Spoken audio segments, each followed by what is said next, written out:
A blessed day to everyone. I am Edwin Valles, your host for Be Not Afraid, a podcast where we listen to stories and journeys of LGBT persons through their Catholic faith. The Be Not Afraid podcast is part of Faith Watch, which is produced by the CBCB Media Office to offer content for everyone's consideration and understanding. Again, we are blessed to have another special guest with us in this podcast. No? So, as you know, we try to feature LGBT persons who are journeying through their faith. No? So, we have with us in this episode a dear friend of mine. No? So we've met, our paths have crossed parang through the years, no, in various parish activities. No? So let me introduce to you Richard Velasquez. Hi, Richard. Hi, Edwin. Good day. Yes. So Richard, kindly greet our viewers for today.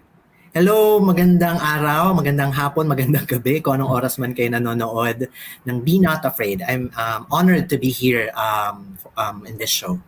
Yes. So sige, parang let's dive in, no, Richard, since pinag-uusapan natin ng ang ating journey in the Catholic faith as an LGBT person. No? So siguro let's start parang from the very beginning, no. So when did you discover that you had maybe same-sex attraction or maybe gender identity confusion, or maybe you're different from your peers, no, from your male peers?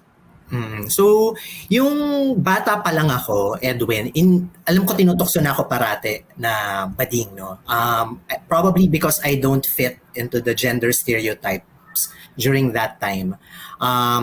Medyo malumanay akong kumilos, magaslaw yung kamay ko, tas kumukulot yung boses ko. So, at a young age, I would be teased, no, for not fitting the gender stereotype. Pero at a young age, hindi ko iniisip na bading ako. Inisip ko lang tinutokso lang ako, and it doesn't mean anything, parang ganyan. Nung high school, naalala ko, I think second year high school kami noon, kaming 5 magkakabarkada na tinutokso, nag-gather kami during one of recess time or lunch time ata yan.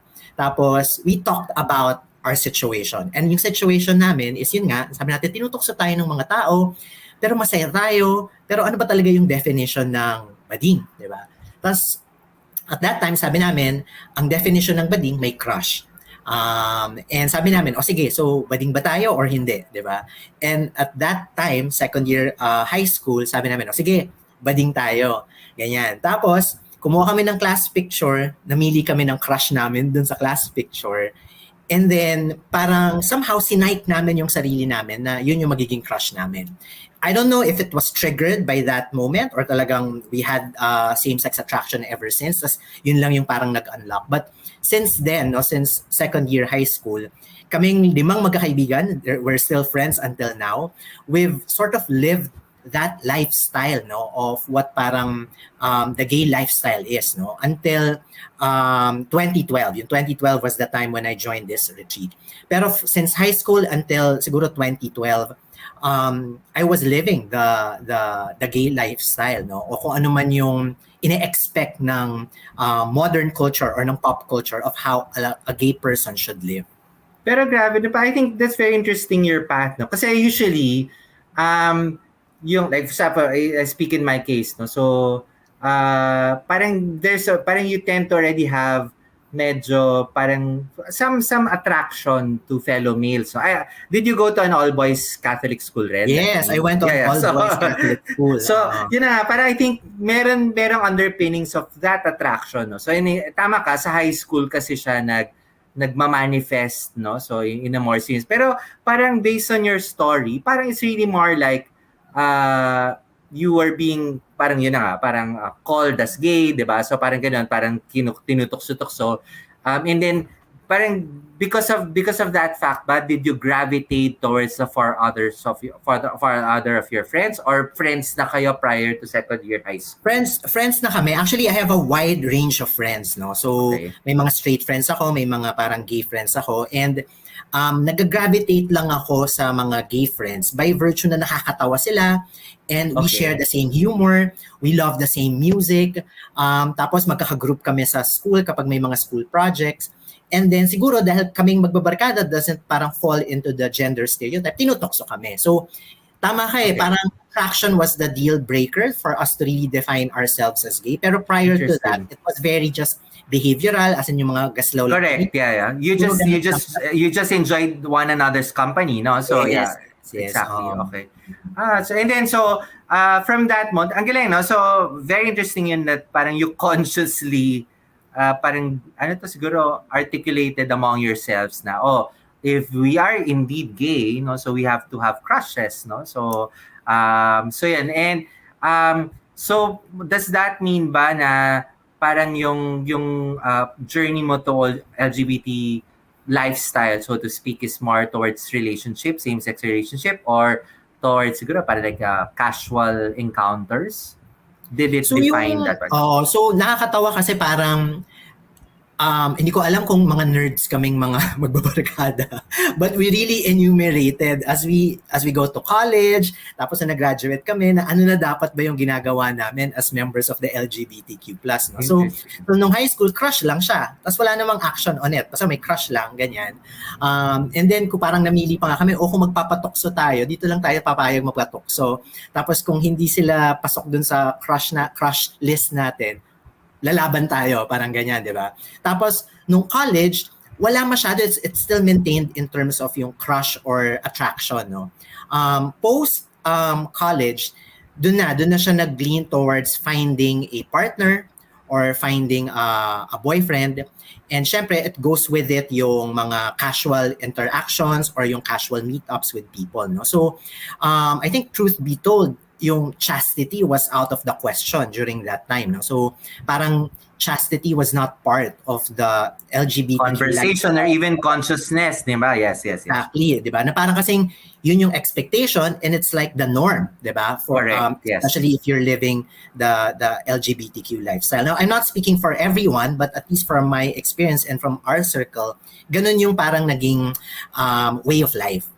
Sa amin din, no? So even in my circle, kasi nga yun kaya ka nga homosexual, it implies the sexual activity, no? I mean, the word itself is parang already interprets itself to be parang like sexual, no? So, yeah. So, ganun din yung experience. And then, college, and then ng work, no? So, when did you have your first, siguro, parang same-sex relationship? Was it so, after college? in my entire, parang siguro, life pre-renewal, no, yung joining the retreat. I think I had only one relationship, and it lasted for 5 years. Yeah, matagal yung relationship na yun. Actually, tumagal siya. Not siguro yung 2 years was the year na I would say we were living in sin, because we were doing things that we're not supposed to do. And then tumawid kasi yun dun sa renewal part of my journey. And then yun time na nag-draw ako ng line with him, and then okay naman siya with that. So yun, but in terms of being in an exclusive same-sex relationship, 5 years yun with one person. Galing, no? So, how did you meet? So, ito nakakatawa na naman to. So, parang nag-download kaming magkaibigan, kaming 5 ng app.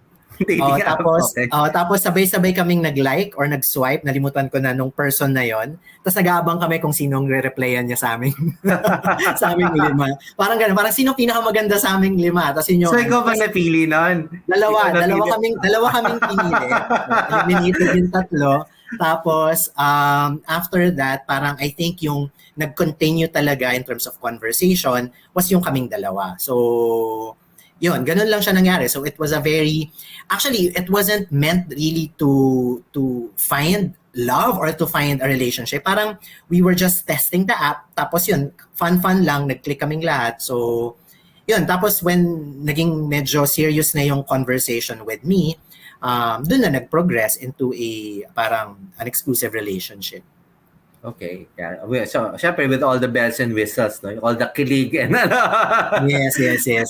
So, you mentioned initially that you discovered yung renewal, no? So, in 2012, no? So, and you were saying earlier na you were 2 years into that same-sex relationship, no? So, What made you, firstly, kindly tell our viewers, what was that renewal? And siguro what drew you into that, no? So Yeah. despite the fact that you were in a same-sex relationship.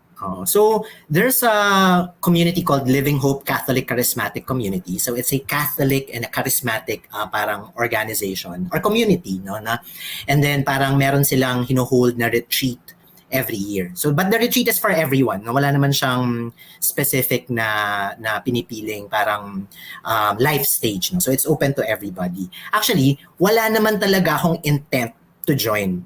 I just had a friend who was part of that was still part of that community, and parang ang kulit-kulit lang niya. So lagi niya akong ini-invite, "Oy, join ka, may retreat." Tapos I would say, "Okay, sige." Ay, hindi ako pwede. Tapos siguro ang kulit-kulit lang niya. So on the third attempt, sabi ko, "Sige na nga, para tapos na." 'Di ba?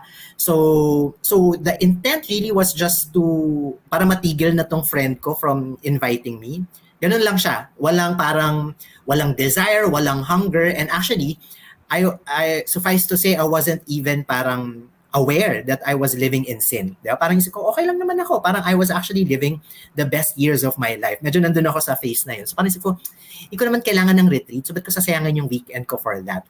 But then, dahil very persistent yung friend ko, so sabi ko, sige, I'll join. And then, that's it. Diba? And then yon, parang I fell in love with that weekend. I fell in love with God during that weekend.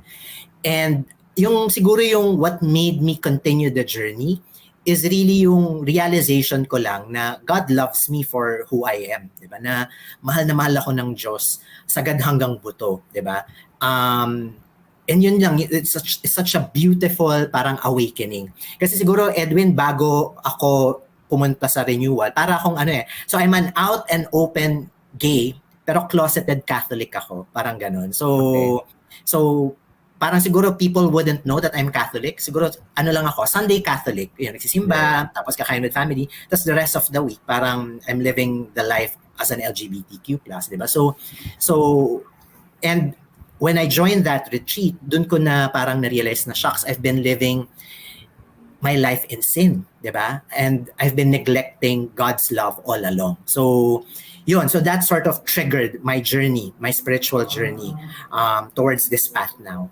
May you kindly share kung may naaalala ka pa, no? Siguro one incident in that particular weekend retreat na parang aha moment, no? So, kasi may ganun, di ba? Meron, in our faith journey, meron ganun mga somehow turning points, so to speak. Yes, yes. Do you recall that? Yeah, very specific. Kasi part of the retreat is a confession.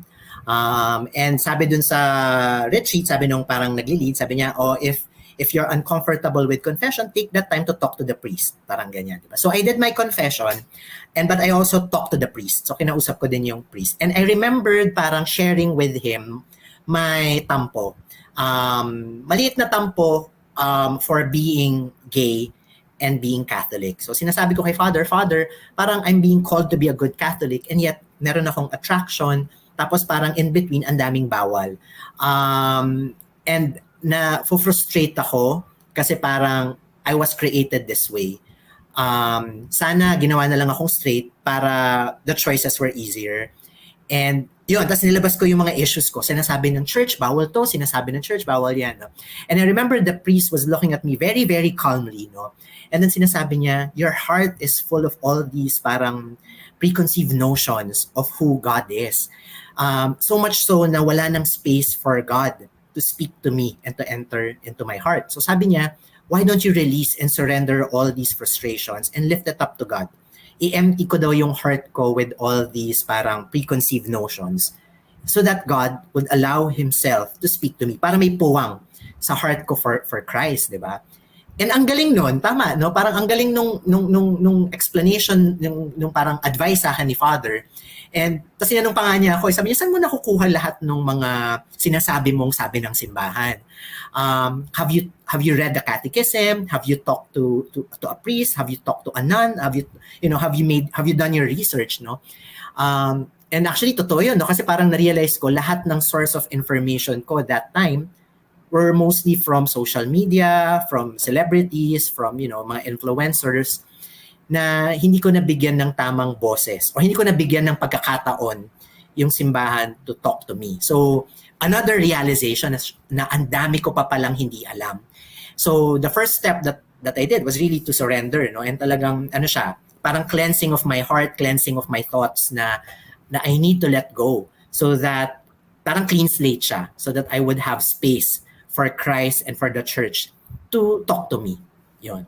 Yeah. So actually maganda yung shinare mo, no? So siguro sa mga nakikinig sa atin, especially for persons who are in a position to accompany LGBT persons, I think what the priest showed to Richard was siguro a good example, no? So kasi siguro yung stereotype reaction of a Catholic faithful kapag naghihinaing na yung isang LGBT person is to siguro to attack or to counter-attack, di ba? So I think the approach of the priest, no? So if parang siguro from a perspective na involves sa ministries, yun na, I think to recognize, to help LGBT persons recognize how God is moving in their lives, no? Or maybe to like in the case of Richard, to parang to allow Richard to allow the LGBT persons parang space, no, or to provide space, to open up para for God to speak, no, or to parang to move in their lives, no. So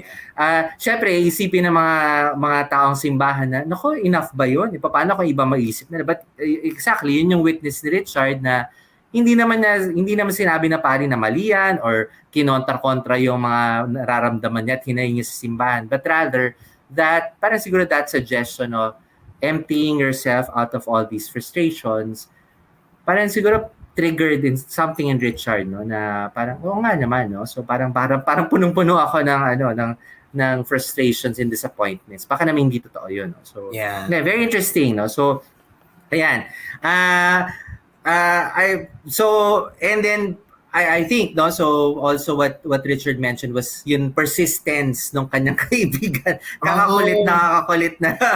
So yun, dalawang clear accompaniment steps po yun, no. So yung persistence, perseverance, and then second is yun, parang just allow the person to encounter Christ, no, or encounter God in their lives, no. So without really parang too much agenda, no. So sige, parang ito lang yung masarap yung usapan natin, but sobrang sarap na parang medyo parang paubos na yung oras natin for this first part of the interview, no. So in the next part po, pag-uusapan naman natin yung community that Richard belongs to, no. So that is very instrumental in his Catholic faith journey, no? So until then, I'm your host again, so Edwin Valles. You're watching the Be Not Afraid podcast, and for whatever siguro frustrations and disappointments that you experience with the church, if you're an LGBT person, always siguro give space in your heart to listen to the words of the Lord telling us that it is Him, it is I, do not be afraid.